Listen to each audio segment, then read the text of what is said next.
Welcome back to the channel. আশা করি সবাই ভালো আছো, সুস্থ আছো, অ্যাজ অলওয়েজ খুব খুব খুব আনন্দে আছো। থাম্বনেল টাইটেল দেখে বুঝেই গেছো ক্লাস 9-এর আকাশে সাতটি তারা জীবনানন্দ দাশের লেখা কবিতা। তার উপরে প্রশ্ন উত্তর লেখাবো। যারা আজকের ভিডিওটা প্রথম দেখছো তাদের বলবো যে এর আগে এটার সম্পূর্ণ আলোচনা করে বুঝিয়ে দেওয়া আছে এবং তারপর এটার উপর একটা কোয়েশ্চেন আনসারের ভিডিও আপলোডেড আছে। আজকে আর একটা করছি, তো আমি বারবার রিকোয়েস্ট করি যেমন আমি সিরিয়ালি আপলোড করব তোমরা সিরিয়ালি দেখো, কারণ না হলে তোমরা বুঝতে পারবে না।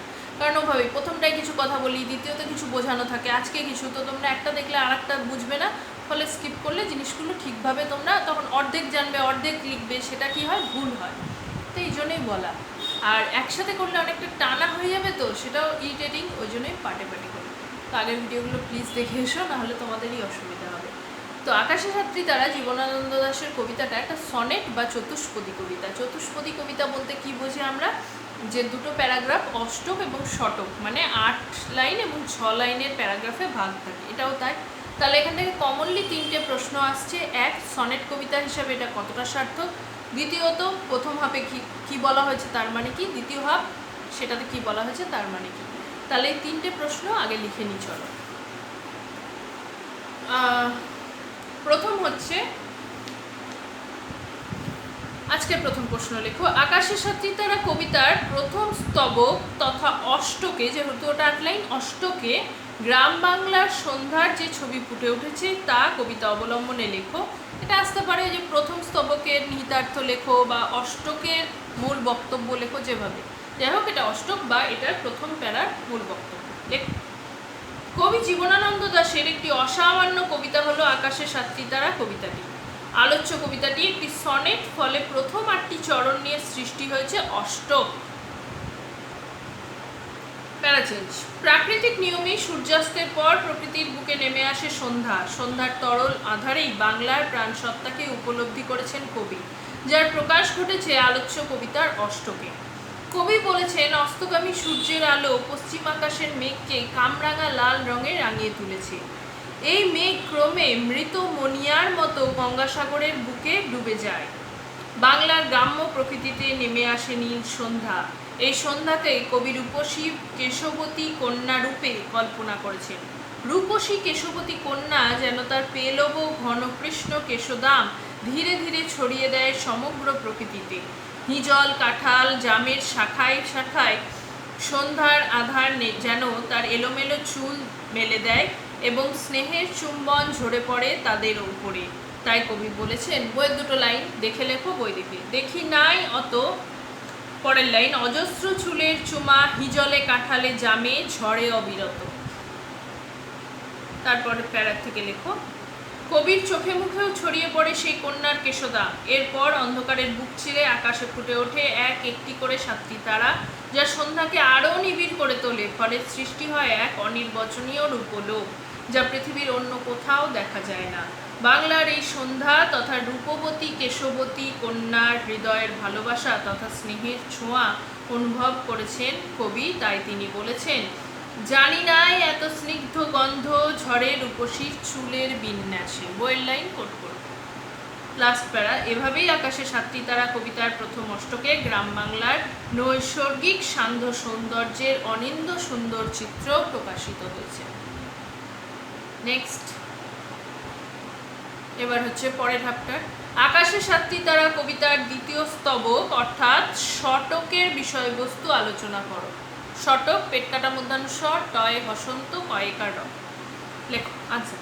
কবি জীবনানন্দ দাশের রূপসী বাংলা কাব্যগ্রন্থের উল্লেখযোগ্য একটি কবিতা হলো আকাশের সাতটি তারা কবিতাটি। এটি একটি সনেট, তাই কবিতার দ্বিতীয় স্তবকে রয়েছে 6টি চরণ, অর্থাৎ দ্বিতীয় স্তবকটি হলো শতক। এই অংশে কবিতাটির মূল ভাব বর্ণিত হয়েছে। প্যারাচেঞ্জ।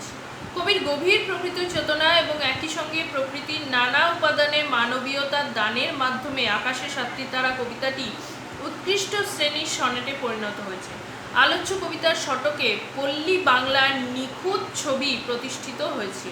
বঙ্গ প্রকৃতির বুকে আশ্রিত প্রতিটি উপাদানের সঙ্গে কবি গভীর আত্মীয়তা অনুভব করেন। তাই এখানকার নরম ধানের গন্ধে তিনি আপ্লুত হন। কলমি শাক বা চাঁদা সরপুটির ঘ্রাণ তিনি অন্তর থেকে অনুভব করেন।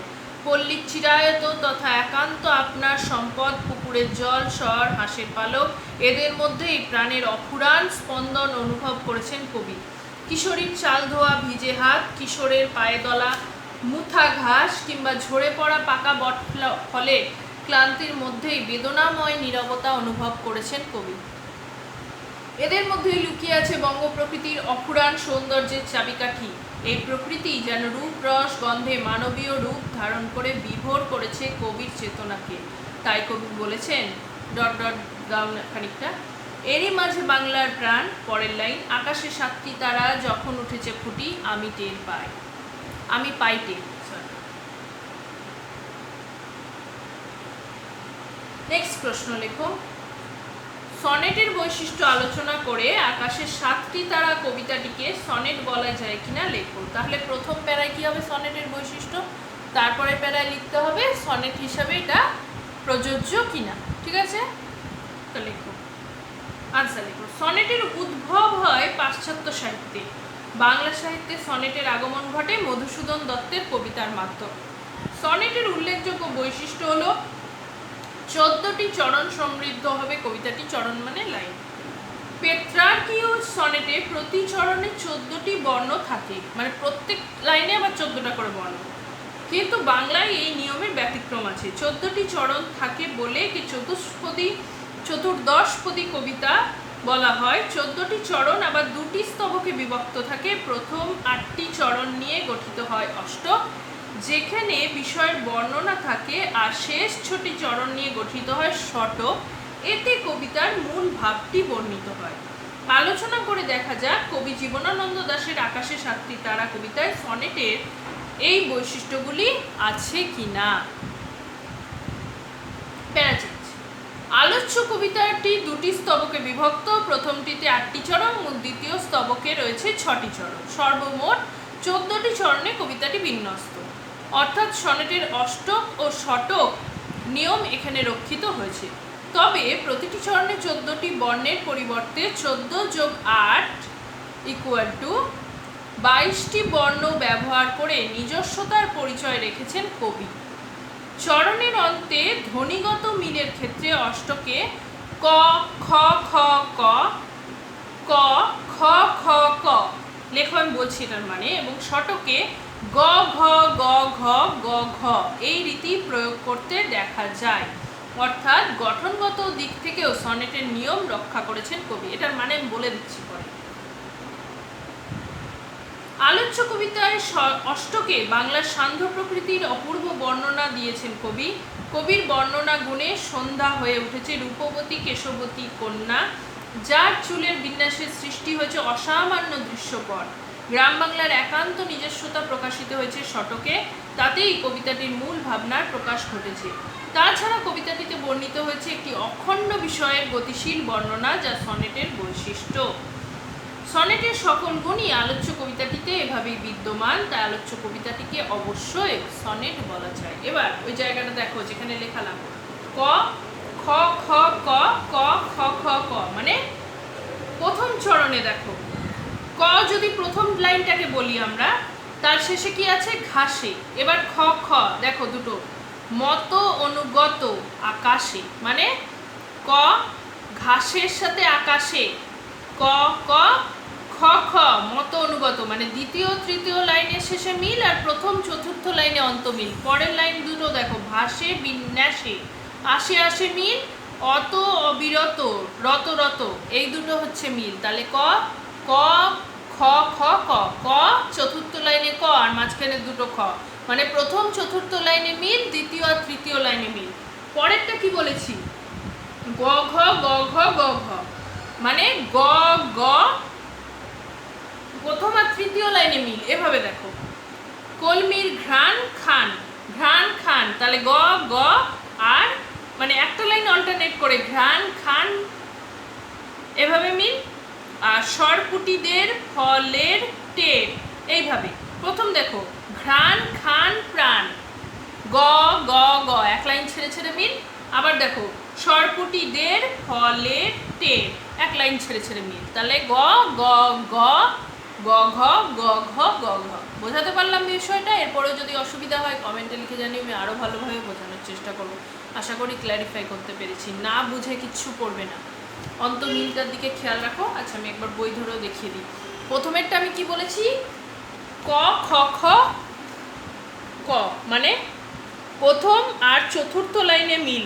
ঘাসে কাশে, খ খ মত অনুগত, প্রথম চতুর্থ লাইনে মিল, দ্বিতীয় তৃতীয় লাইনে মিল। পরের লাইনটাও দেখো, ভাসে বিন্যাসে, ক ক প্রথম চতুর্থ লাইনে মিল, অত রত দ্বিতীয় তৃতীয় লাইনে মিল। ঠিক আছে, নেক্সট প্যারায় চলে এসো। এখানে দেখো, ঘ্রাণ প্রথম লাইন ঘ্রাণ, তৃতীয় লাইন খান, লাস্টের লাইন এই লাস্টের আগের লাইন প্রাণ, মানে একটা ছেড়ে ছেড়ে মিল। আর দের ফলের টের, এক লাইন ছেড়ে ছেড়ে, তাহলে গ ঘ গ ঘ গ ঘ এরমভাবে মিল। ঠিক আছে, এই বৈশিষ্ট্যটা তিনি নিয়েছেন। বোঝা গেল? আশা করি বোঝাতে পেরেছি। তারপরে নেক্সট দেখো, কিশোরীর চাল ধোয়া ভিজে হাত, শীত হাত খান। কোন প্রসঙ্গে কবি উক্তিটি করেছেন? চরণটির তাৎপর্য বুঝিয়ে দাও। লেখো। উদ্ধৃত অংশটি কবি জীবনানন্দ দাশের আকাশে সাতটি তারা নামক কবিতা থেকে নেওয়া হয়েছে। সূর্যাস্তের সঙ্গে সঙ্গে বঙ্গ প্রকৃতিতে নেমে আসে শান্ত স্নিগ্ধ নীল সন্ধ্যা। কবির চোখে তা মানবী রূপে প্রতীয়মান হয়েছে। প্রকৃতিতে মানবীয়তা দান ও সন্ধ্যার স্নিগ্ধতা প্রসঙ্গেই কবি উদ্ধৃতাংশটি ব্যবহার করেছেন। প্যারা চেঞ্জ। কবি জীবনানন্দ দাশ প্রকৃতির রূপমুগ্ধ কবি। কবির সেই প্রকৃতি মুগ্ধতা লৌকিক জীবনের সঙ্গে অঙ্গাঙ্গিভাবে সম্পৃক্ত হয়ে আছে। শুধু প্রকৃতির অনুষঙ্গে নয়, লোকায়ত জীবনের প্রেক্ষাপটেও কবি অনুভব করেছেন বাংলার প্রাণকে। আর সেই সূত্রেই কবি উদ্ধৃত চরণটি ব্যবহার করেছেন। জীবনানন্দের মতে লোকজীবনের সাহচর্যেই প্রকৃতির অন্তরঙ্গতা পূর্ণতা প্রাপ্ত হয়। কবি এর প্রকাশ করেছেন আলোচ্য অংশে। তাই কিশোরীর চাল ধোয়ার দৃশ্যই তিনি শুধু দেখেননি, তিনি অনুভব করেছেন তার ভিজে হাতটিও। চাল ধোয়ার মতো নিত্যদিনের সাধারণ ঘর গেলাস্থালির কাজের মধ্যেও কিশোরী মনের যে মমতা, ভালোবাসা ও আন্তরিকতা প্রকাশ পায়, শীত হাত খান সেই দরদের চিহ্ন বহন করে। লাস্ট প্যারা। চাল ধোয়ার ফলে কিশোরীর হাত স্বাভাবিকভাবেই শীতল হয়ে থাকে। তাই সে ভিজে হাতে নতুন করে শীতার্ত অনুভূতি দেখা যায় না, বরং শীতলতার মধ্যে লীন হয়ে থাকে এক মানসিক উষ্ণতা, যা শীতলতার সম্পূর্ণ বিপরীত। ফলে কিশোরীর শীত হাত খান মানুষের হৃদয়ে উষ্ণতার পরশ ছড়িয়ে দেয়। এভাবেই আলোচ্য উদ্ধৃতাংশে শীত শব্দের আপাত শীতলতার আড়ালে মানব মনের আরতি ও অনুরাগকেই অনন্য চিত্রকল্পের মাধ্যমে প্রকাশ করেছেন কবি জীবনানন্দ দাশ। আজকের মতো লাস্ট প্রশ্ন লেখো। আকাশে সাতটি তারা কবিতাটির নামকরণের সার্থকতা আলোচনা করো। কবি জীবনানন্দ দাশের রূপসী বাংলা কাব্যগ্রন্থের কবিতাগুলির কোনো পৃথক নাম নেই। কেননা কবির মতে এরা গ্রাম বাংলার আলুলায়িত পরিবেশ প্রস্তুতির মতো বেষ্টিগত হয়েও পরিপূরকের মতো পরস্পর নির্ভরশীল। তাই এক্ষেত্রে সংকলকেরা শিরোনাম নির্বাচনের ক্ষেত্রে প্রথম পংক্তির প্রারম্ভিক একগুচ্ছ শব্দকে কবিতাটির নাম হিসাবে ব্যবহার করেছে। প্রসঙ্গত উল্লেখ্য, এটি রূপসী বাংলা কাব্যগ্রন্থে জীবনানন্দ দাশের 6 সংখ্যক কবিতা। এই প্রয়োগটি সুচিন্তিত, সামঞ্জস্যপূর্ণ এবং অর্থবহ। এ প্রসঙ্গে আলোচনাকালে বিষয়টি বিশদে ব্যাখ্যা করা যেতে পারে। প্যারাচেঞ্জ। আকাশে সাতটি তারা একটি নিসর্গ প্রেমের কবিতা। তবে নিসর্গ প্রেম শুধু প্রকৃতি মুগ্ধতাতেই থমকে থাকেনি, তা একটি লক্ষ্যেও পৌঁছেছে। সে লক্ষ্যটি হলো আকাশের সাতটি তারা। কবিতাটিতে কবি ঘাসের ওপর বসে ঘনায়মান সন্ধে দেখবার অনুভূতিকে ব্যক্ত করেছেন। কবি মৃত মনিয়ার মতো কামরাঙা লাল মেঘকে গঙ্গাসাগরের ঢেউয়ে সন্ধ্যের অন্ধকারে ডুবে যেতে দেখেছেন।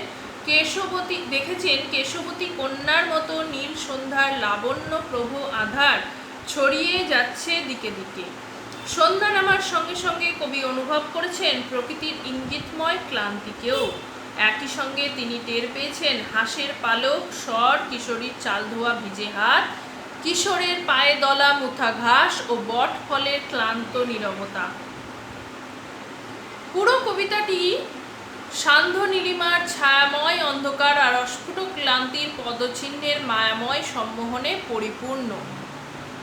হিজল, কাঁঠাল, জাম, এমনকি নরম ধানের গন্ধও এই আচ্ছন্নতায় আকুল। তাই পারিপার্শ্বিক সমস্ত অনুষঙ্গের হৃদয়ে এক আশ্চর্য ব্যথিত গন্ধ, ক্লান্তিময় নীরবতা টের পান কবি। আর ঠিক তখনই কবি আকাশের বুকে 7টি তারাকে ফুটে উঠতে দেখেন। আধারের মন্থর ঐশ্বর্যে স্তিমিত বঙ্গ প্রকৃতির ললাটে জেগে ওঠে সপ্তর্ষিমণ্ডল। পাঠ শেষে সন্ধ্যার আধারে মথিত পাঠকের মনের পর্দাতেও যেন এই 7টি তারার ছবি হীরকখণ্ডের মতো অমলিন উজ্জ্বলতায় স্পষ্ট হয়ে জ্বলে ওঠে। তাই সংকলকদের দেওয়া নামকরণ সার্থক এবং যথাযথ হয়েছে বলেই মনে হয়। ঠিক আছে, আশা করি আর অসুবিধা হবে না। এরপরেও কিছু ছোট প্রশ্ন টুকটাক আছে, সেগুলো আমি পরে দিয়ে দেবো। আপাতত এই পর্যন্তই থাকলো। আশা করি ভালো লেগেছে। আর তোমাদের যদি মনে হয় আরও কিছু প্রশ্ন লিখে দিলে ভালো হবে, সেই প্রশ্নগুলো অবশ্যই আমাকে কমেন্টে জানিয়ে আমি আনসার করবো। কেমন লাগলো সেটাও জানিও। আর যদি চ্যানেলটা ভালো লাগে প্লিজ চ্যানেলটাকে লাইক, শেয়ার, সাবস্ক্রাইব করো। দেখা হবে নেক্সট দিন with a brand new video. ততক্ষণ টাটা।